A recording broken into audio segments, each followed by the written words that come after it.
Hi friends, welcome back to another Friday Reads, I think is what this video is. Today I'm just going to give you a little update on what I've been reading since the start of the month. It is the start, I think, of the mid-month book bash. That is the readathon that is hosted. Hey baby! That's the readathon that's hosted by Doris from Aldi Books every month. It's around the 10th of the month. So if you're not already following Doris, go check out her videos. She usually hosts this readathon where the objective is to kind of help push you towards reading and completing things early in the month, as opposed to maybe some of us who leave reading things until closer to the end of the month. So I am trying to participate this weekend because I need every push that I can get, every ounce of motivation that I can get. So since the month started, I've been reading a lot. I haven't been completing a lot of things, but I've started a lot of reading. So I finished one thing so far. I read Apples Never Fall by Liane Moriarty. That is general fiction. Liane Moriarty is she's an excellent writer for fiction that appeals to women, but also just general readers, I suppose, of every ilk. Her books usually take a subject, a kind of relevant social subject, and delve a little bit into it, looking at a subject from several perspectives. In this one, we're reading about a tennis family. They have adult children, four adult children who were competitive as children, and they have not ceased being rivals, even though they are now adults and they're no longer playing competitive tennis. They're just competitive in other areas of their life.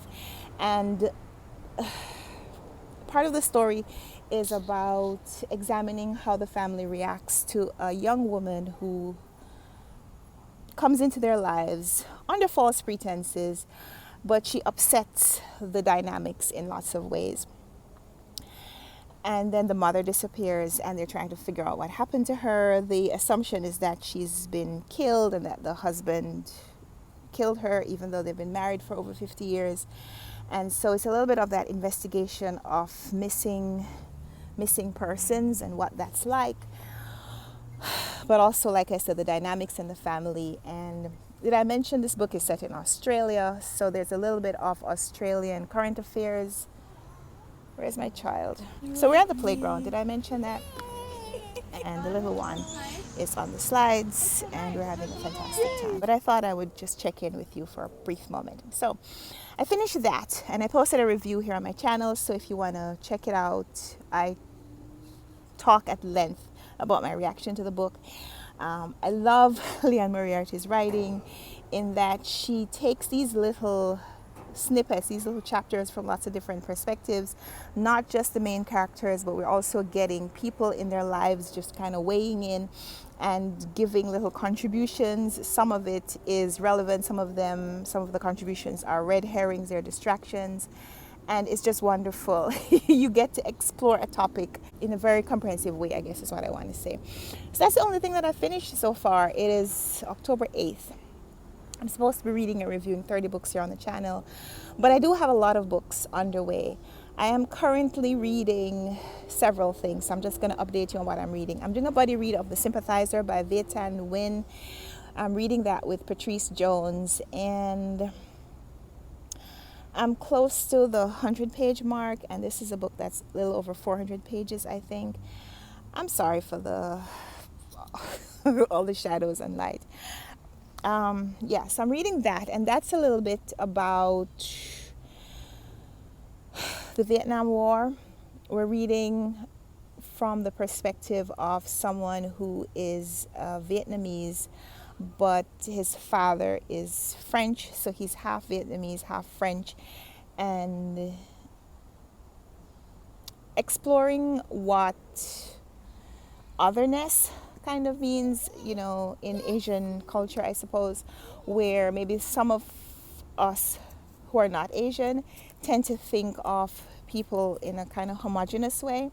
We tend to think that all the people in Vietnam are just Vietnamese. They're just Vietnamese to us. And he's kind of looking at the different structures, the different way the society is structured, and a little bit of the micro the experience of the microculture. We're looking at these people who are, so did I mention he is in the military and they're escaping as refugees. Slide. Yeah, go on the slide. Slide. Go slide. Mommy soon come back. I've been sliding with her. So, yeah, we're looking at his experience as he leaves as a refugee, comes to the United States, and his part in the American dream. I'm not far enough in yet to really talk about the extent of the book, but I love his writing. It's very intelligent writing. It's very impressionistic writing. There's a lot of setting. There's a lot of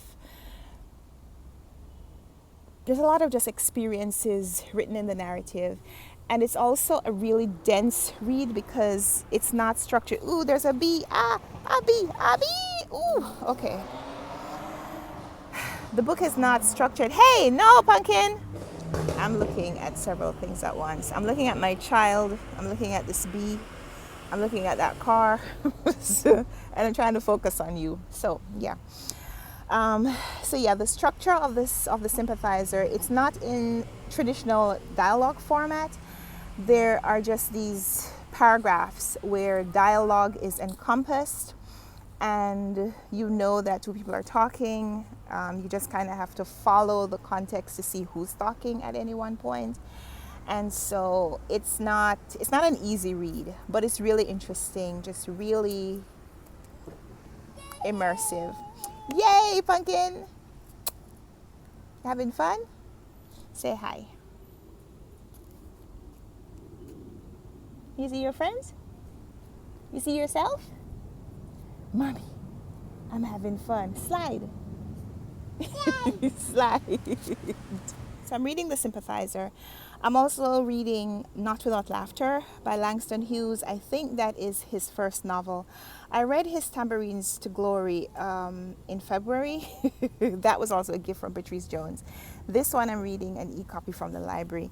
And somehow I thought Tambourines to Glory was Langston Hughes' only novel. But it's not. He's written, I think, several things aside from poetry. I think he did short stories as well.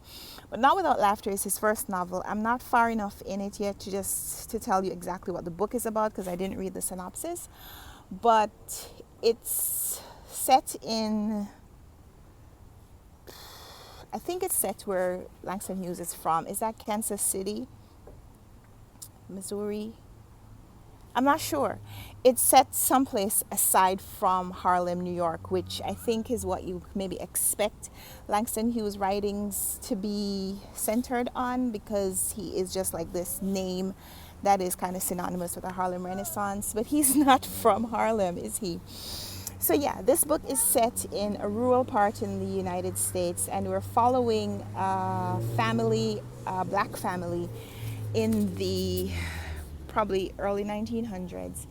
And it's this older woman and her daughters, and I guess just kind of what their life is like. When we open the story, we're seeing this older woman and her grandson escaping or trying to get shielded from a storm, an impending storm. Okay. So where was I? I need to hurry this up because I think it's going to rain and we need to go home. We are not close to home. So I'm reading Not Without Laughter. It is about a woman, a black family, an older woman and her adult daughters. At least I think the youngest one is a teenager. So we're kind of reading about what these women's lives are like. So when we open the story, we're reading about this older woman and her grandson running from storm. I guess it's a cyclone. And they're living in this community where they're whites and blacks, and there's a very distinct difference between the experience of these two ethnic groups. And so I suppose it's a little bit of a comparison of those two experiences. The writing is just really rich. Langston Hughes, you know him from his poetry, and so you expect that his writing is going to be very expressive, and it is.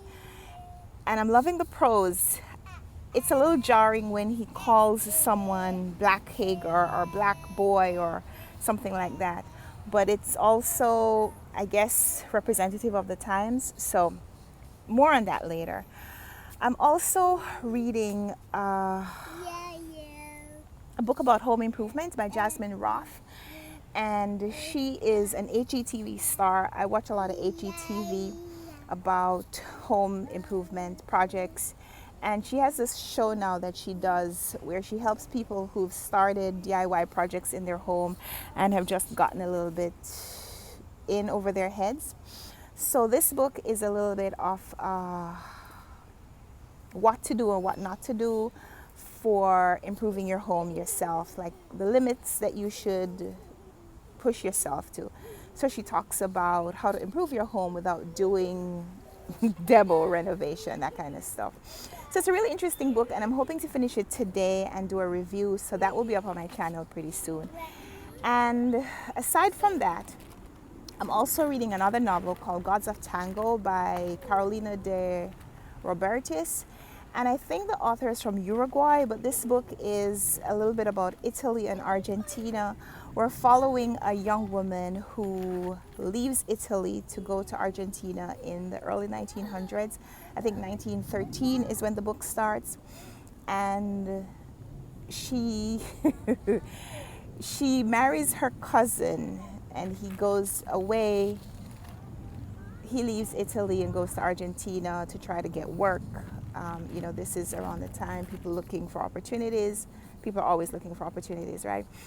But we follow her journey aboard the steamship going to Argentina, her expectations and how that compares with her reality when she goes to Argentina and finds out that the young man that she's married in absentia, is that how you say that? His father stands in for him at the wedding because he's in Argentina when they get married. And she goes there and finds out that he has died. And at 17 years old, she's far away from home with no money to get back. And so I'm at the place where she's about to make a decision about what she's going to do next.